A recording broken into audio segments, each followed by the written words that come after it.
Olá!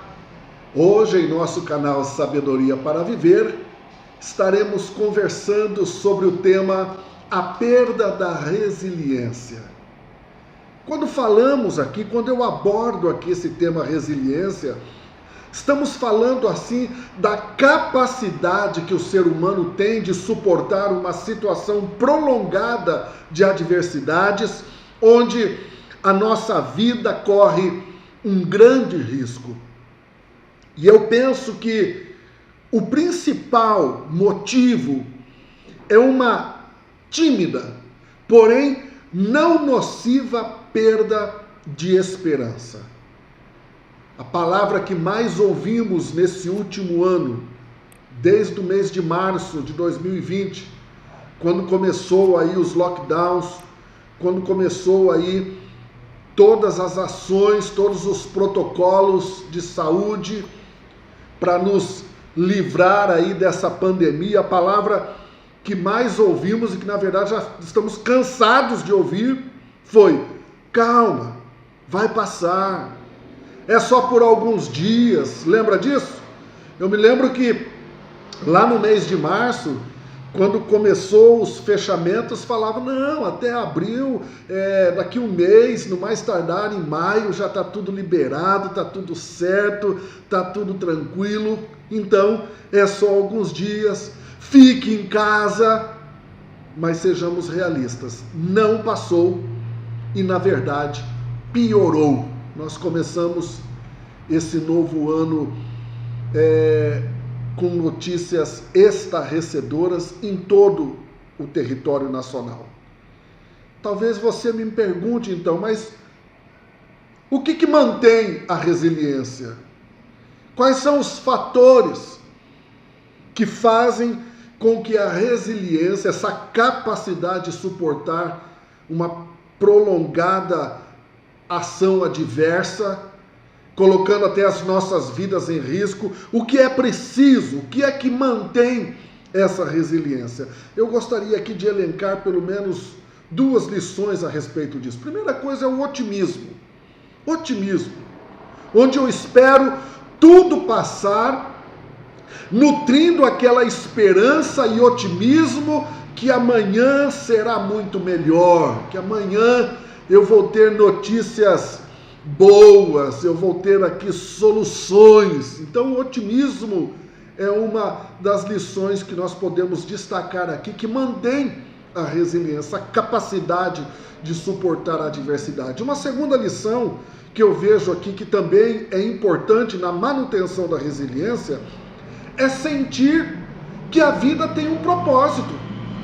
Quando eu sinto que a minha vida tem um propósito, quando eu sinto que a minha vida tem sentido, faz sentido, isso aumenta em mim essa capacidade de suportar adversidades, ou seja, invoca dentro de mim a resiliência.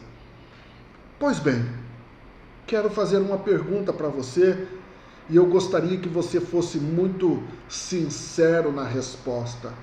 A tua vida tem propósito? Ou qual é o propósito da sua vida? Eu quero trazer aqui uma ilustração chamada O Circo, que vai nos auxiliar, é como se fosse uma parábola que nos auxilia a entendermos a questão do propósito. Certa feita, um circo veio à cidade e instalou sua tenda a alguns quilômetros fora da cidade. E quando passaram pela cidade, ali os palhaços fizeram apresentações no intuito de promover o circo. Eles faziam as pessoas rirem, porque era para isso que eles existiam. Essa é a função do palhaço, fazer uma pessoa rir, trazer alegria, enfim. No entanto, suas faces maquiadas e atividades engraçadas não deixavam de ser meramente uma fachada. Ninguém leva palhaço a sério, não é verdade? Ninguém. Tanto que a máxima popular diante de alguma situação é: deixa de ser palhaço, ou seja, você é um palhaço, ou seja, não dá para te levar a sério. Não sei se você está falando a verdade ou não.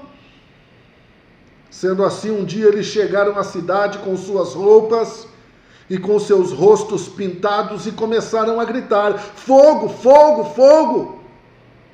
Os palhaços pediam que as pessoas os ajudassem a combater um incêndio que estava acontecendo na tenda do circo, mas elas simplesmente gargalhavam. As pessoas olhavam para aquela cena e sorriam, achando engraçado o espetáculo. Mesmo a seriedade dos palhaços era engraçada para elas.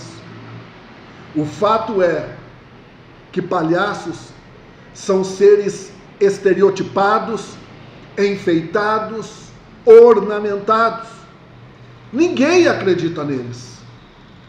Essa parece ser uma parábola para os nossos dias, para entendermos de fato o propósito da nossa vida.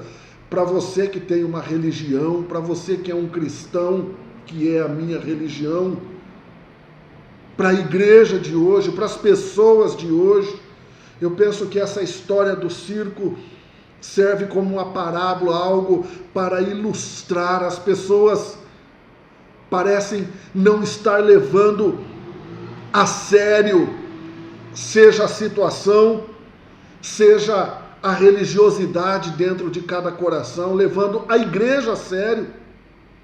Eu fico vendo alguns esforços dos evangélicos estarem mais presentes e visíveis, mas eles não têm conseguido influenciar decisivamente a cultura, nem tentado impactar o processo histórico dessa nação, e isso inclui eu e você.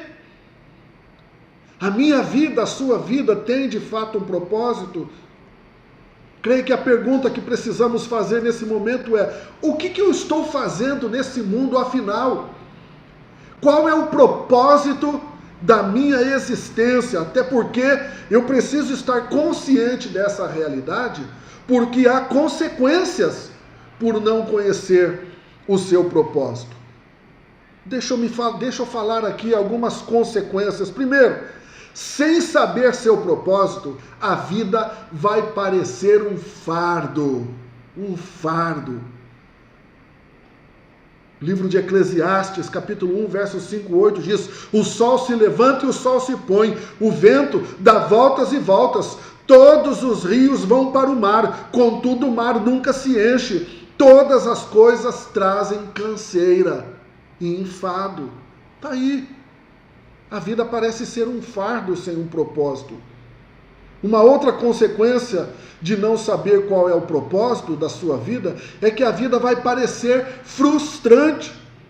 Capítulo 1, verso 8 de Eclesiastes continua dizendo: os olhos nunca se saciam de ver, nunca estamos satisfeitos. O que foi feito se fará novamente. Não há nada novo debaixo do sol.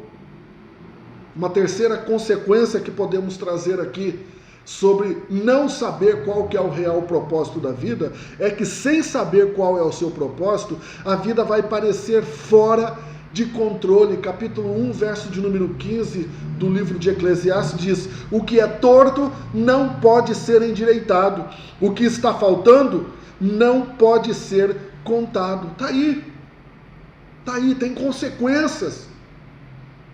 Há muitas coisas a serem perdidas, a frustração, a canseira, a enfado.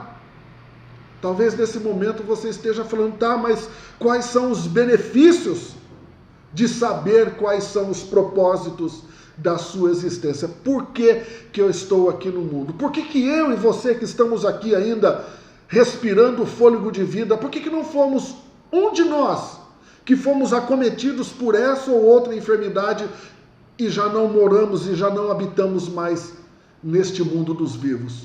Por que nós permanecemos aqui? Que respostas? O que está por trás disso? O apóstolo Paulo Lá na carta aos Filipenses, capítulo 3, versos 12 a 16, diz: continuo trabalhando para chegar ao dia em que finalmente serei tudo o que Cristo quer que eu seja. O objetivo, o propósito para o que me salvou. Não, queridos irmãos e irmãs, ainda não sou tudo o que devo ser, mas estou focalizando todas as minhas energias nisto. Esquecendo-me do passado, olho em frente para alcançar o final da corrida e receber o prêmio que Deus, através de Jesus Cristo, que Deus deu para nós, ou preparou para nós no céu. Ou seja, nós temos aqui algumas lições, então, que nos mostram benefícios de saber seus propósitos. A primeira lição, o primeiro propósito, o primeiro benefício de saber o propósito é que saber o propósito de Deus para a sua vida dará um novo foco para a tua existência. Olha o que o verso 13 diz: focalizo as minhas energias em uma coisa. Ou seja, não é ficar dando tiro para todo lado, tentando tudo, não. Focaliza o que é importante para você, o que é racional, o que é bom. Se ocupe disso. Não há tempo a ser perdido.